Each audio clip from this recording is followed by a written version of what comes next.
Welcome to the news. His Majesty King Abdullah visited the tomb of the late King Talal ibn Abdullah on the 42nd anniversary of his passing away, where he laid a wreath and recited verses from the Holy Quran. A number of royal family members and officials also visited the tomb, where they laid wreaths and recited verses from the Holy Quran. His Majesty the King, the Supreme Commander of the Armed Forces, accompanied by His Royal Highness Crown Prince Hussein, called on border guard units on the eastern borders and had iftar with them. The King talked with the border guards and was reassured on their condition and commended their professionalism in addressing developments on the kingdom's eastern and northern borders, including the Syrian refugee crisis and combating all forms of infiltration and smuggling. His Royal Highness Crown Prince Hussein paid a visit to the Cochlear Implant Center at the King Abdullah University Hospital in Irbid Governorate. His Highness was briefed by head of the center, Firas al-Zobi, on efforts and readiness of the facility to receive patients with hearing problems, noting that the center has conducted 735 surgeries since 2008. He was also briefed on the condition of some patients who underwent cochlear implant surgeries, as well as other patients who had been diagnosed with cochlear damage and hearing problems. And before leaving the governorate, the Crown Prince made a surprise visit to Bueda village and checked on the conditions of two underprivileged families there.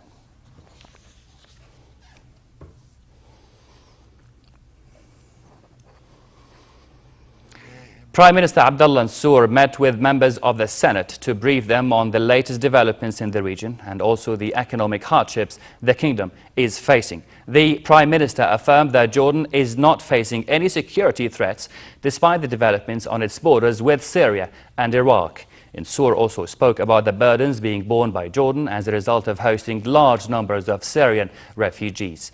On recent developments in the southern city of Amman, he affirmed respect and appreciation for its citizens, but denied targeting the city because this would be a political pitfall. The security campaign, Mansour added, is targeting 19 wanted persons in criminal cases, not political ones, adding that they will be brought to justice. The Prime Minister noted that some governorates across the kingdom have not received their share of development. He said only 22 million dinars from the 150 million dinar Governorates Development Fund have been provided as loans. In other news, Palestinian group Hamas said 7 of its members were killed in 2 airstrikes in the southern Gaza town of Rafah at the Egyptian border. But one was later found to be alive, seriously wounded, under rubble. A senior Israeli military officer denied targeting the Rafah area where the gunmen died, saying explosives had gone off in a tunnel they were excavating, killing them. This report has a story. Hamas says 7 of its fighters were killed by Israeli airstrikes in Gaza. 4 other people were injured in what would be the deadliest day for Hamas since 2012. Hamas said Monday that most of the strikes targeted the town of Rafah on the Egyptian border, though one was aimed at northern Gaza. Israel says it was aiming at what it called terror sites as well as a concealed rocket launcher, and said it was acting in retaliation for rocket attacks on southern Israel, which have been increasing since mid-June. Israeli President Shimon Peres on Sunday visited the southern Israeli town of Sderot, which has been a frequent target of the rocket attacks.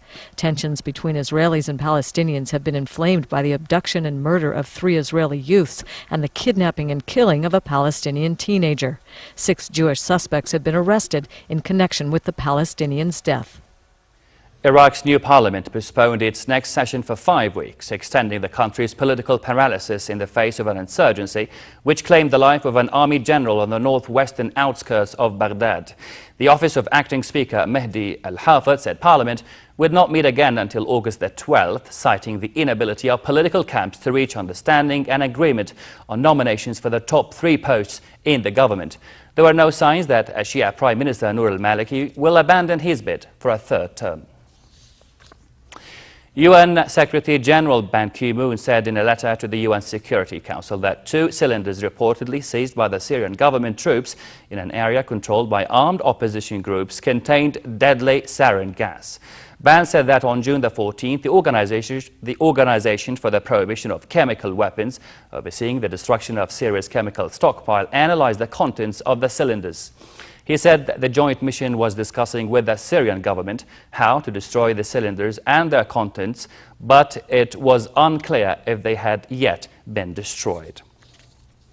And finally, a look at the weather forecast. It'll be fair tonight in most regions with northwesterly fresh winds. Tomorrow, moderate weather is forecast for much of the hilly areas with a high of 32 degrees in Amman. The Jordan Valley and the Gulf of Aqaba should expect hot weather.